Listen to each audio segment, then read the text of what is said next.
Yes, we're back again with another action-packed edition of Sports Tonight. You know, we're reaching you live from Channels TV, Sports Center in Lagos, Nigeria. I'm Austin Okonakwan saying, welcome on board. I told you, it's always an action-packed world of sports. Over the weekend, we saw drama. We saw all sorts in your action-packed world of sports. The Tigress and Nigeria's national female basketball team, they couldn't win the third title in Yaoundé, Cameroon, but guess what? They defeated Angola in style to actually book a qualifying spot for the 2016 Rio Olympics. It's actually sweet because after losing that semi-final game to Cameroon, everyone was wondering what's going on. The Tigress, they will not win a title and they will also not qualify for the 2016 Rio Olympics. But in the third place game, that's it on your screen right there, they were dominant against Angola and went on to win. And with that, they've booked a place for the Olympic qualifying tournament. That one will be played later in the year, and then we'll bring you all the updates as we wish the Tigress all the best as they look for a ticket to the 2016 Rio Olympics. I live in basketball now. Let's talk about football. Match day 32 of the Nigeria Professional Football League got us talking. A total of 19 goals were scored. Aimba, they're still on top of the table, but their lead has been cut to just 3 points. Warri Wolves, they are actually giving them a good chase after beating Sunshine Stars of Akure by 3 goals to nothing. Can the People's Elephants show some class and stay on to win the title?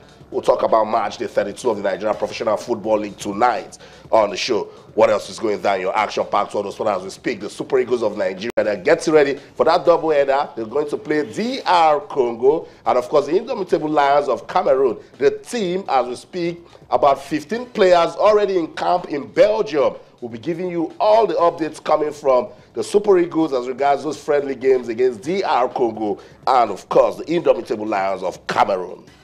Let's go to the German Bundesliga now. This guy I want to talk about is on fire, Robert Lewandowski. He won't stop scoring. After scoring 5 goals in 9 minutes, he's not stopping. And that's one in that game against Borussia Dortmund. Bayern Munich won by 5 goals to 1. He got a brace in that one. Now listen to this. He has scored 12 goals in his last 4 matches. Incredible form for Robert Lewandowski. We'll also talk about the German Bundesliga tonight on the show.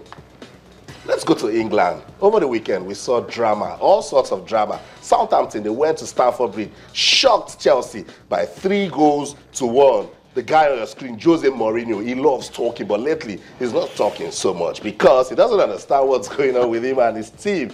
Jose Mourinho had a 3-hour meeting with the Chelsea board today. They came out and said, Jose, we're confident you can take this club out of this current situation. But Jose is saying, if I'm not sure that my players can work with me, then I'll quit. But the bad news coming is that he has been sanctioned by the FA for misconduct. So Jose Mourinho not escaping that one. We'll also talk about it tonight on the program. Let's quickly talk about the Rugby World Cup. So much going down at the Rugby World Cup. England, a lot of questions to answer. And of course, you know, everything rises and falls on leadership. Stuart Lancaster, the coach, it's like he might just be shown the way out after they failed to go beyond the pool stages at the ongoing World Cup, which of course, England, they are the hosts. Australia sent England packing.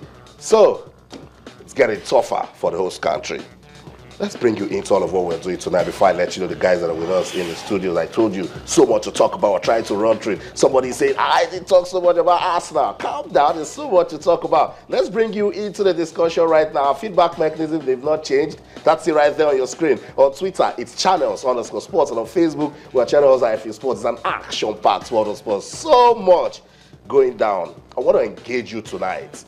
Don't watch the show. Come, let's play. Just to also let you know that all our top stories can be viewed on our website. It's channelstv.com and on YouTube/channelsweb. You're on the go and you say, how am I going to be part of the show? Don't worry. That's it. Go to m.channelstv.com and download the Channels TV app for your iPad, iPhone, BlackBerry, iOS, your Windows phone, and of course, your Android phones. It's so easy. You go to m.channelstv.com, you download the app, you'll be part of everything we're doing tonight on the program. Let me quickly introduce the guys in the studio tonight. Just love talking sports, and that's what they will start doing now. Look at them, looking so fresh and so clean. Very close to me here. Very Wuchi Wachku, good to have you around. Well, these days I don't understand. You're not giving me much proverbs, but I'm feeling the swag, man. What's going on? Well, Austin, I don't know what you're talking about. I told you. That's an elderly answer right there. But you know what I'm talking about. I've been trying to let you tell me what's going on. The only thing I know is that I'm happy to be on the show. That's it. It's always a delight to have you join us. But what about you looking so fresh and so clean? You tell me what's really going on. And then Yemi Adebayo, my colleague, joins us also on the show. Yemi, good to have you on the program. Always a pleasure to be around. So much got us talking over the weekend when you're close by. So let me give you the first through pass. What got you talking? Obviously, the biggest talking point should be Jose Mourinho. You know, after losing to Southampton, he granted one of the longest one question, interviews, 10 minutes answer in his sojourn in the EPL. And you know, he's so lucky that he's still coaching Chelsea. And I read some of the reasons that the board gave, and I just felt that they are giving him the last chance. The next game after the international break is against Aston Villa, and the good thing for him is that Aston Villa are struggling. Tim Sherwood is also, his job is on the line. So if he could use that as a turning point, you know, to get his the Chelsea's campaign back on track. But if not, Austin, I think Jose might be on his way out. For the first time, Jose is trying to hide the fact that he's under so much pressure. One question, I start saying things about the board can sack me if they want to, but they will get to realize that they've sacked the best coach that Chelsea has ever had. I don't think all of that is necessary. He needs to find out what's really wrong with his team. Here's the problem with the team. I think he pressed the panic button. No, but that's not the fact.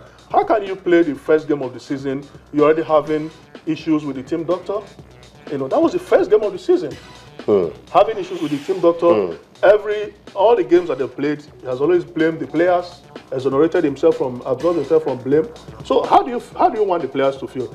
And the good thing is that the board said you cannot complain about depth in the club. You have the players. That's it. So what is wrong with the team? So that is a jigsaw puzzle he has to unravel in the next couple of days. I'm telling you, big puzzle for Jose Mourinho, because when you even look at his midfield options, you start wondering, why I don't struggling? understand. You know, one thing I agree with, if there's a man that has the ability to turn these things around, is Jose.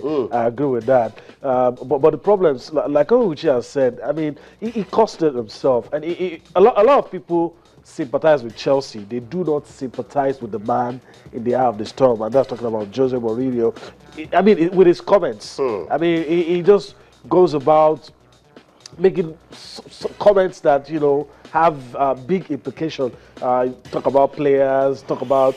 he's even... I don't know what will come out of this misconduct charge that is being slammed with. You know, when a coach says they are afraid of giving my side penalties, I don't understand what it means. Decisions are always going against his team. I know they are going to... You know, he said it, he knew that something was going to happen, but he will just go ahead and say whatever he said. So I really don't know what the problem is. To think that this was the side that was almost invincible last season.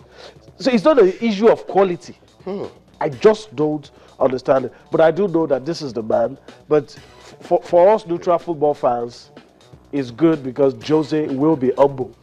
You know, Jose will be humble. That's it. I read Nap was trying to explain the situation, and after mumbling and stumbling, he said, I think it's a mental case, and I think that's what it is. But Yemi, I'm sure that the Tigress, they also got you talking over the weekend. They did. And another lesson for most of us journalists, fans, the moment they lost, all of us just, you know, gave up hope. In fact, a lot of us thought it was all over. A lot of us thought it was all over. I mean, I had to be educated by what you on Saturday morning that it wasn't all over. Yeah. Because I actually wanted them to go to the final. That's it. That 1 point loss was painful. As much as I couldn't blame them, because they gave their best in that game. But I thought it was also a lesson for us to always check our facts well. But then again, I think that they did their best. On the night, I mean, at 30 seconds to the end, we were leading by 1 point. How they were able to sink that 2-pointer, I don't understand. You know, but then again, kudos to the girls. Better luck next time. Hopefully, you know, that's what we are reduced to. Hopefully, we pray, we hope that they will be able to sail through the Olympic qualifiers. Highlights of that game in the semi-final between Nigeria's Tigress and Cameroon ended 71-70. I couldn't even talk about that one. At least the guys here tried to talk about it. I couldn't talk about it. Like, what's going on? After winning the first quarter, showed some resilience in the second, lost in the third and fourth, and it was just all over for the Tigress. But guess what? It got better in the third place game when they took on Angola. They went on to win convincingly and booked a place for the Olympic qualifying tournament. We'll let you see highlights of that one, and then we'll come back. The Super Eagles of Nigeria will get our attention. Don't go anywhere. Stay. This world is not meant for you. Run, boy, run.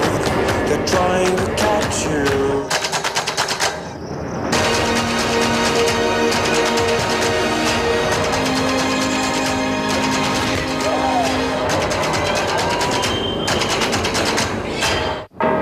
Free your energy, be a star, and win a VIP trip to the Orange African Nations Championship final. Go to powerhorseafrica.com. Our first game is the bronze medal game, Nigeria versus Angola, two teams who had very, very close losses last night. Nigeria, and that is a basket. Good, they're going to count that, I think. Salve's little running hook, and we've got a tie game. Angola have scored the last 6 points. Beautiful move, and two for Nigeria's number 8, Akashili. Okay, Akashili for 3. 6-point lead for Nigeria.